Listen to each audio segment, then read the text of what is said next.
میں نے ایف.اے کا امتحان دیا ہی تھا کہ اچانک والد صاحب کا انتقال ہو گیا۔ کسی نے انہیں گولی مار دی تھی۔ ان دنوں میری عمر 18 سال تھی اور بھائی کی عمر صرف 12 برس تھی۔ ابو کی وفات کے بعد ہمارے اوپر غموں کے پہاڑ ٹوٹ پڑے اور مجھے اسکول چھوڑنا پڑا۔ گھر کا کوئی کفیل نہیں رہا تو امی نے سلائی کا کام شروع کر دیا۔ میں نے کم عمری کے باوجود ان کا ہاتھ بٹانا شروع کر دیا تھا اور یوں آہستہ آہستہ میں نے بھی سلائی میں مہارت حاصل کر لی۔ پھر میں نے پرائیویٹ طور پر امتحان دیا اور ایف.اے پاس کر لیا۔ تایا ابو کی سفارش سے مجھے ایک اسکول میں نوکری مل گئی جہاں صرف 1200 روپے تنخواہ ملتی تھی۔ اس زمانے میں یہ تنخواہ 12,000 کے برابر تھی۔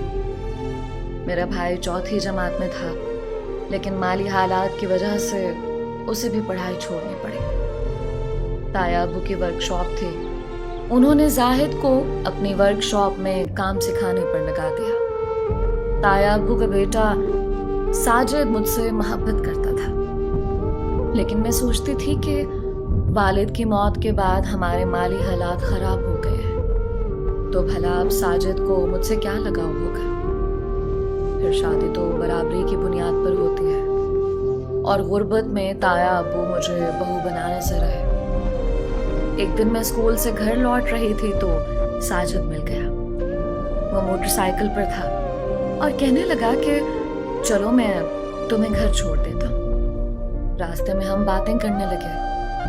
میں نے کہا کہ ہمارے حالات بدل گئے ہیں تو میں سوچتی تھی کہ تم مجھ سے ملنا چھوڑ دو گے۔ ساجد نے جواب دیا کہ ایسا تم نے کیسے سوچ لیا؟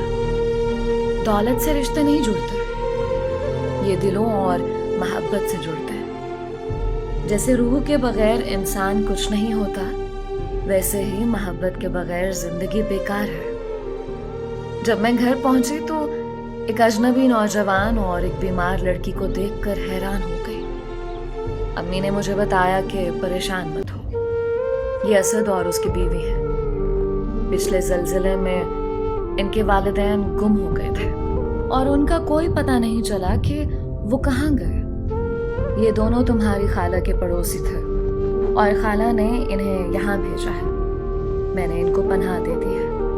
میں نے کہا کہ لیکن امی ہم خود بھی مشکلات کا شکار ہیں۔ امی بولیں کہ بیٹی مہمان اپنی قسمت ساتھ لاتے ہیں۔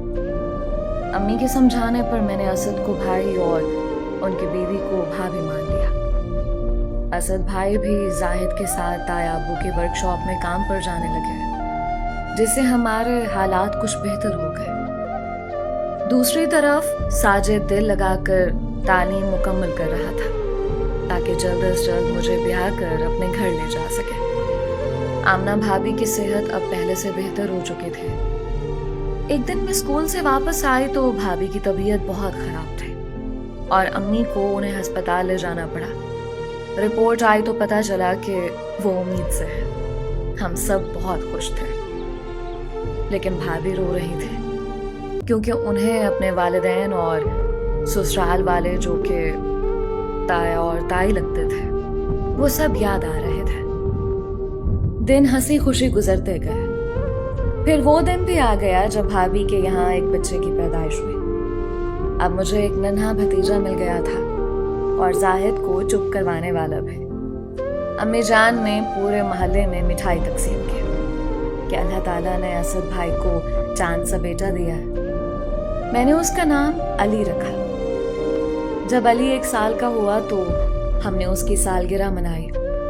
جب میں اسکول سے آتی تو وہ میری راہ تک رہا ہوتا۔ جب وہ 3 برس کا ہوا تو ایک دن اچانک اس کا حقیقی ماموں ہمارے گھر آیا۔ میں اسکول سے گھر آئی تو ایک خوبصورت نوجوان کو علی کے ساتھ کھیلتے ہوئے دیکھا۔ میں حیران ہوئی تو بھابھی نے کہا کہ فرحہ یہ میرا بھائی یاسر ہے اور یہ لندن سے آیا ہے۔ واہ، ایسے بھی بھائی ہوتے ہیں جو سالوں تک بہنوں کی کوئی خبر نہیں لیتے۔ میری یہ بات سن کر یاسر چونک کر میری طرف دیکھنے لگا اور پھر بھابھی آمنہ سے پوچھا کیا یہ اتنی بد مزاج ہے؟ بھابھی کہنے لگی ہرگز نہیں، یہ بالکل بد مزاج نہیں ہے، بس میرے دکھی دنوں کو یاد کر کے ایسا کہہ دیا۔ پھر بھابھی نے کچھ سوٹ میرے سامنے رکھے اور کہا فرح ان میں سے جو پسند آئے وہ لے لو، یہ یاسر تمہارے لیے لایا ہے۔ میں نے کہا بھابھی یہ تو آپ کے لیے ہے، آپ ہی پہنے، میں نہیں لوں گے۔ یاسر نے کہا ارے بابا لے لو، مجھے کیا خبر تھی کہ یہاں اور بھی لوگ ہیں، ورنہ سب کے لیے لے آتا۔ لیکن میں نے اس کی بات سنی انسنی کر دی۔ اگلے دن ساجد آیا اور میرے لیے عید کا تحفہ لایا۔ کہنے لگا فرح یہ جوڑا سلوار عید پر پہن لینا اور دعا کرو کہ یہ عید ہم اکٹھے ایک ہی گھر میں منائیں۔ میں اس کا مطلب سمجھ گئی تھی اور مسکرا دی۔ جب میں نے پیکٹ کھولا تو اس میں سبز رنگ کی خوبصورت چوڑیاں تھیں۔ اسی دوران یاسر بھی وہاں آ گیا اور کہنے لگا واہ ہمارا تحفہ تو قبول نہیں کیا جبکہ دوسروں کا لے رہی ہو۔ میں نے فوراً جواب دیا یہ دوسرے نہیں، یہ تو ہمارے اپنے ہیں۔ میرا جواب سن کر یاسر خاموش ہو گیا۔ اس کے بعد یاسر نے مجھ سے بات کرنا چھوڑ دیا۔ البتہ جب بھی کسی کام سے میں اس کے نزدیک سے گزرتی تو اس کی نظریں میرا پیچھا کرتی رہتی۔ میں سمجھ گئی تھی کہ وہ مجھے پسند کرنے لگا ہے۔ اگر ساجد میری زندگی میں نہ آیا ہوتا تو شاید میں یاسر کا ہاتھ تھام لیتی۔ وقت تیزی سے گزرتا گیا۔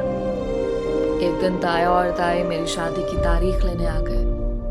امی نے خوشی خوشی تاریخ دے دی۔ جب یاسر کو اس بارے میں پتہ چلا تو اس کی حالت غیر ہو گئی۔ ایک دن موقع پا کر اس نے مجھ سے اپنی محبت کا اظہار کیا۔